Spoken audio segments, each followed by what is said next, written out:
पितृपक्ष की शुरुआत आपको एक लीनिएज यानी एक वंश चुनना है।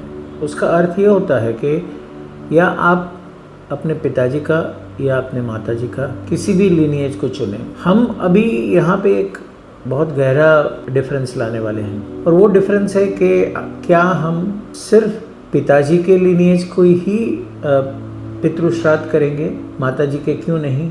और माँ के अगर लीनिएज देखने जाए तो माँ से उसकी माँ और उसकी माँ पूरे गोत्र बदल जाते हैं। लेकिन हकीकत ये है कि वो सारे लीनिएज को हम देखने जाए तो उसके सारे अंश हमारे अंदर है। तो हमें एक लीनिएज पकड़ना है आज के दिन। अगर आपने पितृ का पकड़ा तो आप एक लीनिएज की श्राद्ध करेंगे। श्राद्ध के लिए बहुत महत्व की बात है कि आप अपना इंटेंशन सही रखें।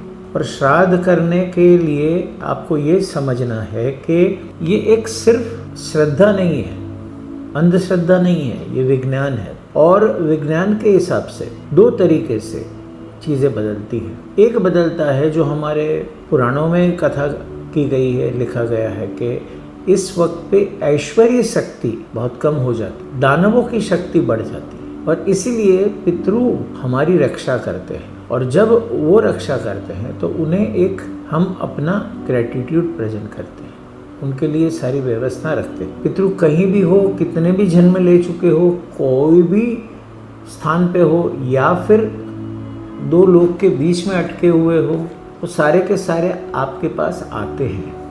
क्योंकि हम सोल को, आत्मा को ये समझते हैं कि इंसानों जैसा है। आत्मा की शक्ति में एक ही साथ में वो कहीं और वो जन्म ले चुका है, और साथ साथ में वो यहाँ भी मौजूद रहता है जहाँ आपका घर है।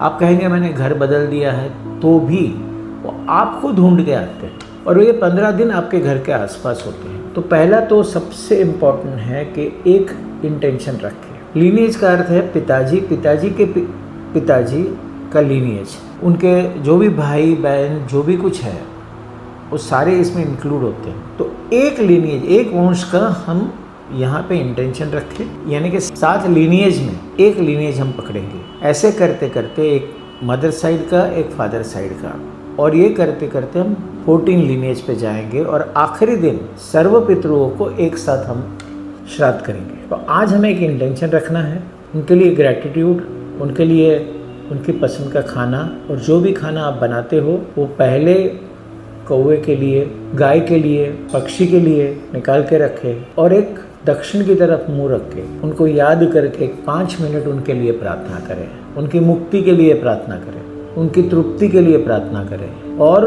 उनका नाम लेके महसूस करें कि वो आपके पास है और वो आपको आशीर्वाद दे रहे हैं। आपका मुख दक्षिण की तरफ होना चाहिए, क्योंकि सारे पितृ दक्षिण की तरफ से। और कुछ महत्व की बातें ऐसे ही हम रोज करते रहेंगे, और हर रोज एक नया टॉपिक को चुनेंगे, और इसके बारे में जो भी अंधश्रद्धाएं हैं, शंकाएं हैं, आप पूछते रहिए, हम आपको बताते रहेंगे। तो आज पहले दिन ऐसा करें, और आज हम एक एक दिन, जैसे कि कोई भी आपके पूरे 7 वंशज में कोई भी अपमृत्यु हुई है, यानी कि जो sudden death, accidental death, suicidal death, वैसे पितृओं के लिए खास एक उनको याद करके एक छोटा सा दान करें, 11 रुपये से लेके कुछ भी। और उनके गति के लिए हम गति की प्रार्थना नहीं करें। गति यानी एक लोक से दूसरे लोक जाना, दूसरे लोक से तीसरे लोक जाना, और ईश्वर की तरफ प्रयाण करना, यानी मोक्ष की तरफ प्रयाण करना, उसके लिए हम प्रार्थना करेंगे। धन्यवाद।